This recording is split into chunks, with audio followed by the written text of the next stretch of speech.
Assalamualaikum warahmatullahi wabarakatuh. Oke, terima kasih kepada Bapak Ibu Guru yang telah bersedia waktunya di acara desiminasi saya untuk rencana tindak lanjut PJOK yang aksi modul proyek berbasis PJOK kebugaran jasmani. Adapun nanti kegiatan yang saya rancang ini butuh masukan atau yang intinya masukan lah, butuh pengembangan dari Bapak Ibu Guru supaya pada saat nanti berjalannya lebih baik lagi.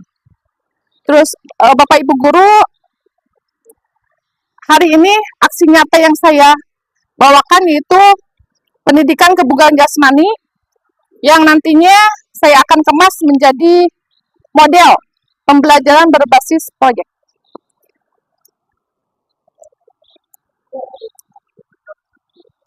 Di sini ada latar belakang.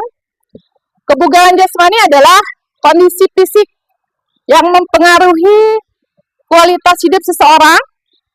Melalui pembelajaran kebugaran jasmani, siswa dapat meningkatkan stamina kesehatan dan daya tahan tubuh yang mendukung aktivitas sehari-hari. Kebugaran jasmani sangat penting untuk kehidupan yang sehat dan berkelanjutan, serta untuk mendukung produktivitas fisik dan mental. Jadi untuk kebugaran jasmani sangat penting sekali.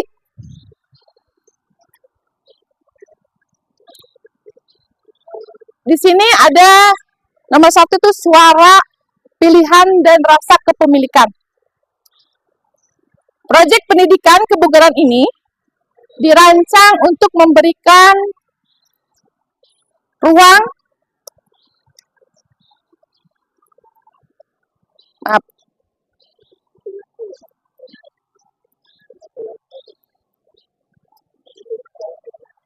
kepada siswa dalam mengekspresikan terhadap pendapat dan ide mereka mengenai latihan atau gerakan kebugaran yang sesuai dengan kebutuhan pribadi.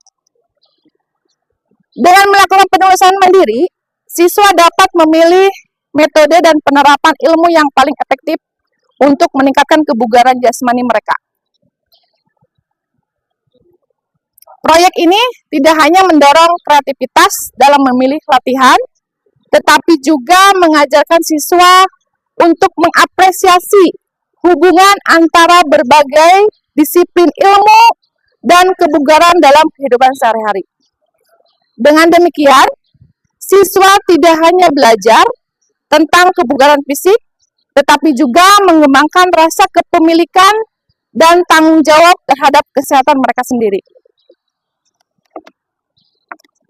Jadi, di sini nanti saya akan membebaskan kepada siswa, silahkan teknik-teknik kebugaran mana saja yang mereka senangi, biar tidak nantinya ada rasa kepaksa. Biasanya kalau anak-anak SMP itu lari nggak mau, capek, panas. Ya, jadi saya ke siswa silahkan bebas apa aja, yang intinya tentang kebugaran jasmani. Selanjutnya, di sini ada aset atau kekuatan sekolah yang dibutuhkan atau yang digunakan. Ada manusia, misalnya guru PJOK-nya, ada instruktur kebugaran, dan tenaga pendidik lainnya. Ada dari segi sosial, dukungan dari teman sebaya dan lingkungan sekolah. Maaf ya, mati lampu. Oke, lanjut. Ada agama. Untuk kesadaran akan pentingnya menjaga tubuh sebagai bentuk ibadah. Misalkan dari segi agama, terus dari segi matematikanya bisa, ya. Terus dari bahasa Inggris juga bisa. Terus fisik, fasilitas olahraga seperti lapangan, ruang olahraga, alat-alat olahraga. Mungkin di sini ya alat-alat olahraganya komplit ya. Mudah-mudahan kedepannya lebih komplit lagi. Untuk finansialnya, dana untuk kegiatan di ekstrakurikuler, olahraga, dan pengadaan alat kebugaran. Untuk lingkungan, yang dibutuhkan di lingkungan itu mendukung aktivitas fisik seperti taman atau lapangan terbuka. Biasanya untuk yang sekarang sudah dijalani itu larinya keluar. Ya. Terus untuk politiknya, dari segi politiknya, dukungan kebijakan sekolah terhadap kegiatan olahraga dan kesehatan. Selanjutnya, yang ketiga itu kondisi. Hasil survei kebugaran jasmani di usia remaja di Indonesia itu menunjukkan kondisi yang memprihatinkan. Mungkin Bapak Ibu juga tahu ya, kondisi siswa sekarang pada malas-malas ya. Berdasarkan data dari Indeks Pembangunan Olahraga Nasional tahun 2024, tingkat kebugaran jasmani anak usia 10 sampai 15 tahun hanya mencapai separuh dari potensinya. Misalkan 100 berarti untuk sekarang cuma 50%. Ini disebabkan oleh rendahnya aktivitas fisik dan faktor lingkungan yang tidak mendukung, seperti kurangnya perhatian dari orang tua. Mungkin di sini banyak sekali yang broken home ya. Jadi itu sangat ngaruh sekali. Terus peran sekolah ya dalam mendorong aktivitas fisik yang cukup. Kondisi ini harus menjadi perhatian pihak sekolah untuk membentuk karakteristik aktif siswa sesuai dengan visi SMK Karnas. Next. Untuk tujuan program ini, khususnya untuk siswa, yang pertama, mengevaluasi fakta, konsep, prinsip, dan prosedur latihan pengembangan kebugaran jasmani terkait kesehatan berdasarkan prinsip latihan VITT. VITT itu frekuensi, intensif, time, dan tipe.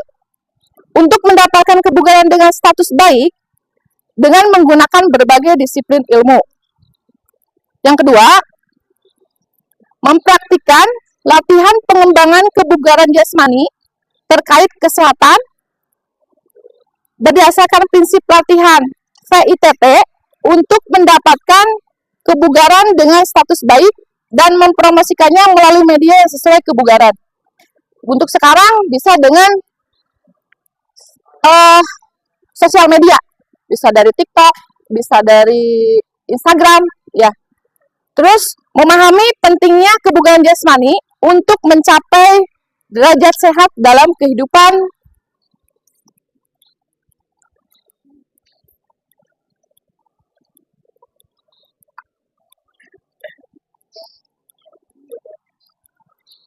Selanjutnya, ini ada langkah-langkah program guru. Guru juga di sini dikaitkan ya. Jadi ada peluncuran proyek, misalkan pengkondisian kelas yang pertama, yang kedua melakukan persepsi dan apersepsi, menyampaikan tujuan pembelajaran, menyampaikan penjelasan terkait proyek yang akan dilaksanakan oleh setiap peserta didik. Selanjutnya ada fase pengumpulan informasi. Di sini yang pertama menentukan pertanyaan dasar tentang pertanyaan, biasanya pertanyaan tematik ya. Terus menjadi fasilitator bagi peserta didik dalam merancang proyek. Biasanya di kewirausahaan itu sudah berjalan ya. Jadi guru sebagai fasilitator, kalau misalkan anaknya tidak bisa, guru yang melengkapinya atau menjawabnya. Terus selanjutnya melakukan monitoring dan evaluasi proses perancangan yang dilaksanakan oleh peserta didik. Untuk fase pengembangan dan umpan balik, di sini menjadi fasilitator bagi peserta didik dalam merancang proyek. Selanjutnya melakukan monitoring dan evaluasi proses perancangan yang dilaksanakan oleh peserta didik. Ada yang ketiga itu fase presentasi. nanti dipresentasikan. Isi presentasi itu biasanya ada observasi dan penilaian secara holistik. Terus selanjutnya memberikan umpan balik dan menjadi fasilitator bagi peserta didik. Selanjutnya bersama peserta didik, guru itu melakukan refleksi. Apa sih kekurangan siswanya? Apa sih kelebihannya? Terus bersama peserta didik merencanakan RTL. RTL itu rencana tindak lanjut. Selanjutnya ada untuk langkah-langkah program siswa. Di langkah-langkah program siswa, di sini ada sama juga ada fase pengumpulan informasi, di antaranya melakukan elaborasi konten materi yang diajarkan. Jadi misalkan untuk di kebugaran misalkan push up, sit up, squat jump, plank, itu bisa dibikin konten lewat TikTok atau Instagram atau media yang lainnya. Terus selanjutnya menjawab pertanyaan tematik dalam kelompok kecil. Ada yang membuat perancangan proyek. Selanjutnya menyusun jadwal pelaksanaan proyek. Selanjutnya yang kedua ada fase pengembangan dan umpan balik. Yang pertama melakukan pendalaman proyek yang akan dibuat. Yang kedua mulai mengerjakan proyek. Yang ketiga meminta umpan balik, perbaikan dan menyempurnakan proyek. Yang keempat, melaksanakan jadwal pelaksanaan proyek. Selanjutnya, di fase presentasi, siswa mempresentasikan hasil proyeknya. Selanjutnya, menghitung denyut nadi latihan. Nanti bisa di pelajaran matematika itu cara menghitung denyut nadi ngitungnya. Ya, diketeraikan dengan guru matematika. Terus ada saling memberi umpan balik bersama guru, sama juga siswa juga merefleksikan hasil kegiatan. Terus di akhir juga bersama guru siswa membuat RTL. Ya, mungkin di SMK Karos belum ada semacam kembal kayak gini ya, kegiatan belajar kayak gini. Nanti mah mudah-mudahan sekarang olahraga, nanti KWU, terus matematika. Jadi tiap sebulan sekali lah ada gantian. Jadi apalagi kalau misalkan sekarang di industri itu kan yang dibutuhkan itu siswa butuh fisik yang bagus. Ya, di matematikanya kayak gimana, di kewirausahaannya kayak gimana, di seni budaya juga kayak gimana. Terus di sini ada struktur program. Kegiatan bisa dilakukan pada mata pelajaran ataupun kegiatan bisa di luar sebagai penganut atau penguat. Selanjutnya, guru melakukan kolaborasi dalam kegiatan seluruh peserta didik, khususnya untuk kebugaran jasmani itu melibatkan siswa kelas 1, kelas 2, kelas 3. Selanjutnya, menyampaikan informasi ini dilaksanakan waktu itu di bulan September. Pelaksanaan asesmen ini selama prosesnya 3-4 bulan dan hasil dilaksanakannya nanti di akhir Desember. Selanjutnya ada identifikasi keterlibatan. Biasanya mata pelajarannya EJOK, ya. Terus mata pelajaran yang dilibatkan biasanya di SKM itu matematika, ya. Terus bahasa Indonesia sama matematika. Matematika, bahasa Indonesia apa? KWU ya, ada. Terus lokasinya ya di sini. Terus untuk waktunya mungkin sekitar 6 JP. Ya. Di sini ada rencana evaluasi. Yang pertama itu memeriksa kesesuaian antara rencana yang disusun dengan rencana pelaksanaan program. memeriksa kesesuaian antara rencana asesmen dengan pelaksanaan asesmen. Selanjutnya, asesmen dilakukan sepanjang proses pembelajaran berlangsung untuk menilai proses gerak, pemahaman, dan pembentukan karakter peserta didik.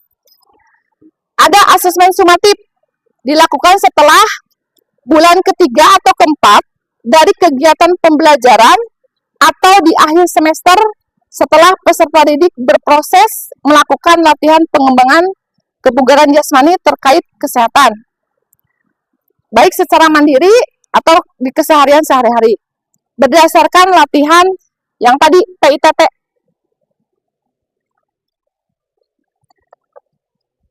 Terus selanjutnya ada kemungkinan tantangan. Di sini ada konsistensi dalam pelaksanaan oleh guru maupun peserta didik. Selanjutnya, kemampuan siswa dalam memilih jenis atau konten latihan dalam meningkatkan kebugaran. Jadi nanti kemampuan siswa itu dilihat dan dinilai sama guru. Terus yang ketiga, kesungguhan peserta dalam melakukan kegiatan program untuk mendapatkan hasil yang valid. Di sini ada diskusi, ya silahkan mungkin itu yang saya paparkan. Kalau misalkan ada pertanyaan boleh, ataupun masukan boleh, karena ini program baru mulai, ya. Jadi mudah-mudahan kedepannya kita berjalan, ya. Karena kita tujuannya supaya anak itu masuk semua ke industri, ya. Jadi dari kelas 1, kelas 2, kelas 3. Mungkin ada yang bisa mewakilinya, siapa? Masukan atau pertanyaan dulu, silahkan. Mungkin sebelum pertanyaan, apa sih PMTT ya? Mungkin tadi ada yang bilang PMTT, saya bilang PMTT itu frekuensi, intensitas, time, dan tipe, ya.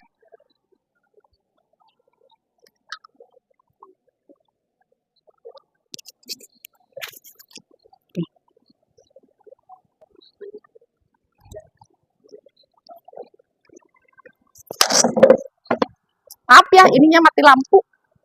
Jadi ya, Bu Min mau bertanya. Bu. Mangga Bu Siti. Ya. Tadi kan sudah dicontohkan ya, untuk gerakan kebugaran jasmani. Itu ada frekuensi, terus apa? Tadi tuh intensif, time dan ya, tipe. Dan tipe ya. Saya juga belum tahu ini contoh gerakan olahraga yang termasuk frekuensi, intensif, atau tadi time dan tipe itu seperti apa? Yang bagaimana atau seperti apa? Oke. Terima kasih. Ada lagi Bu? Itu saja dulu sementara. Oke. Untuk gerakan time ITT itu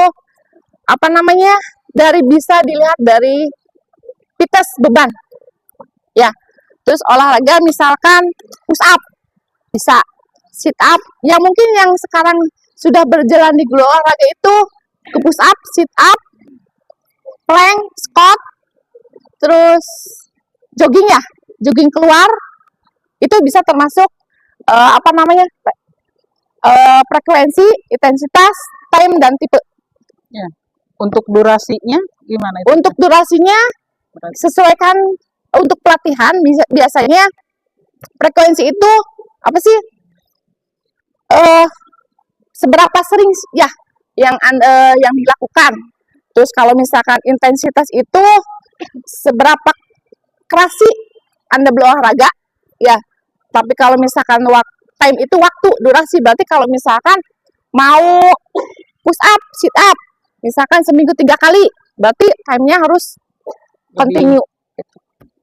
Apalagi kalau di industri itu Yang intinya mau masuk ke dunia industri harus continue. Intinya harus continue. Nggak harus sekarang latihan, besoknya enggak. Tapi harus continue. Besok mau Konsisten. Ya. Terima Terus? kasih. Apa lagi? Ada lagi? Masukkan. Ya, Bu Yana, silakan. Ini dari KWU Saya ya? dari Apa? guru bisnis, Ya, Bu. Ya, kebetulan kalau di olahraga itu suka ada permainan kayak poli Ya. gitu ya, Bu. Berarti kan di sana itu membutuhkan pembelajaran teamwork gitu. Jadi saya mengharapkan gitu ada keterkaitan antara pembelajaran olahraga di sekolah Oke. dengan nanti ending dari kelas bisnis gitu. Jadi di pembelajaran olahraga pun saya meminta guru olahraga itu untuk memberikan seberapa pentingnya teamwork dalam pembelajaran olahraga. Nanti mungkin karena kalau sudah dibiasakan mereka bekerja teamwork, bermain secara sehat gitu ya Bu. Karena kan emang dalam kita mendirikan usaha pun harus pemikirannya yang logis, terus kerja tim yang bagus, sama bermainnya pun harus secara sehat seperti itu. Jadi mohon untuk kedepannya ini mah hanya masukan saja ya Bu dari saya. Jadi nanti untuk pembelajaran teamwork itu lebih ada teori sedikit lah dari guru olahraga untuk memberikan pembelajaran teamworknya seperti itu. Terima kasih Bu Yana. Ya.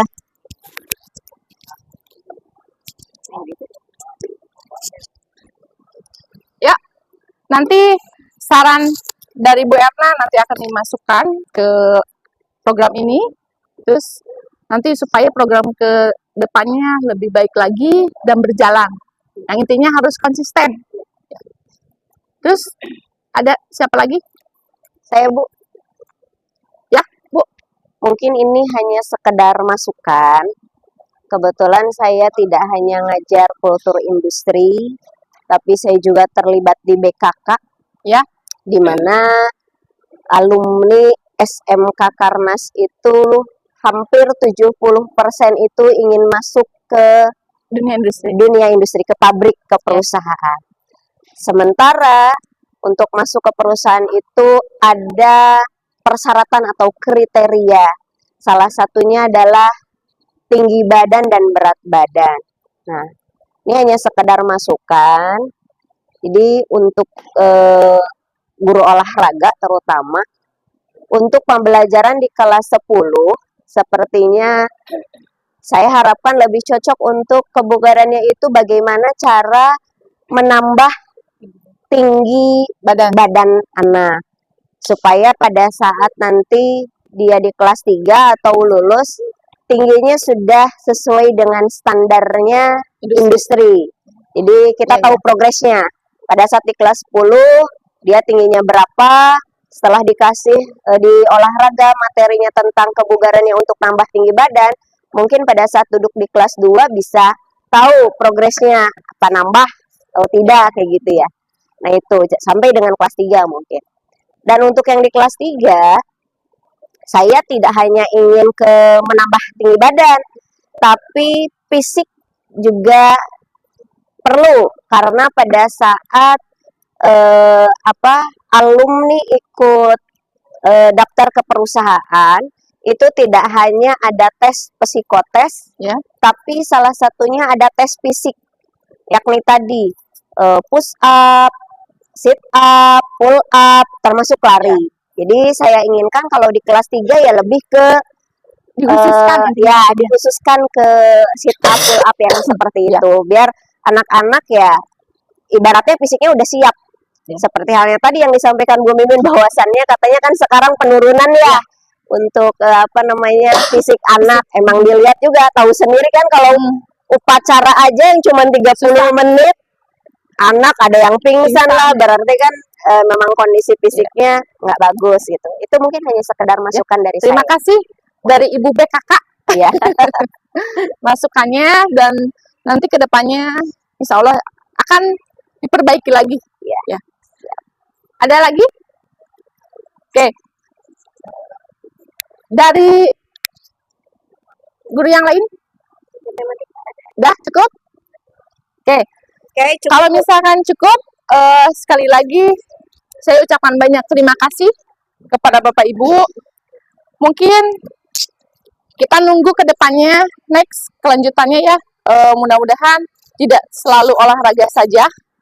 Mudah-mudahan kita kelompok kembalinya berjalan, kelompok belajarnya berjalan. amin. Jadi minta kerjasamanya, mudah-mudahan kedepannya lebih baik lagi. Mungkin itu saja yang saya bisa presentasikan. Kurang lebihnya saya minta maaf. Saya tutup. Assalamualaikum warahmatullahi wabarakatuh. Waalaikumsalam warahmatullahi wabarakatuh. Content creator making videos on the World Wide Web. Hope I made you laugh and think.